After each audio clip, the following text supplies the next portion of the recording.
tracking. Let me also get Major Mohammad Ali Shah on the broadcast, where in fact we are talking about the Syrian conflict, which has never been merely about the territory. Mr. Shah, it is a profound struggle for the identity of the nation, as in fact the end of Assad regime is being questioned. But at the same time, in a plea for survival, now the Syrian regime has called on Iran for the urgent military intervention and support. This request comes amid a decisive offensive by the opposition forces under the deterrence of aggression operation, which has shattered the Syrian Arab army's defenses.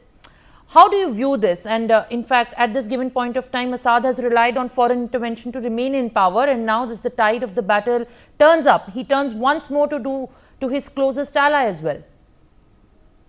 Right.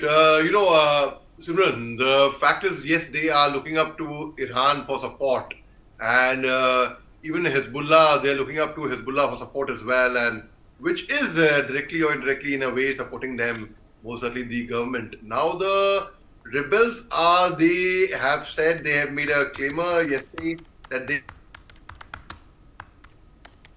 they are backed with Israel because, as they say in Hindi, dushman ka dushman do. So, now there are 8 key countries which gathered at the UN Special Envoy on the Syria, on the sideline of the Doha summit for 2 hours of discussion on Saturday night. And there are likely more countries which would follow. The UN envoy, who seeks urgent talks in Geneva to ensure an orderly political transformation on this transition. So now I will just give an example of Sardinia prison. Now Sardinia prison is a large military prison on the outskirts of Damascus, where the Syrian government had detained thousands of prisoners over there.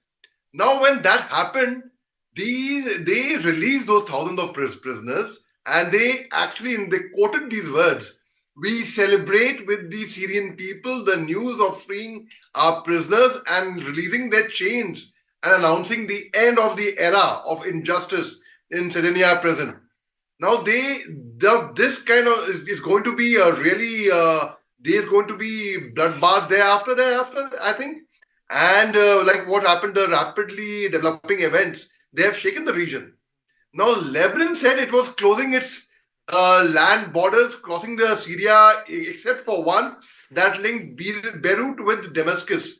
Now Jordan closed its borders, crossing Syria too, in fact. So Syria is going to be heading for very, very serious trouble if things are not resolved. And I don't see things being resolved now. Things are only going to get worse, because as it is, their president has escaped to an unknown destination. We don't know where he's gone. And it's a total collapse of the government, where the rebels have taken over. So Syria, which was supposed to actually help Iran in the entire Gulf getting together and such things, now I don't see how it's going to happen now.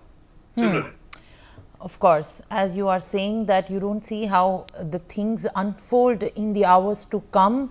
The developments are being tracked, and there is only grim news, and concern remains mounted on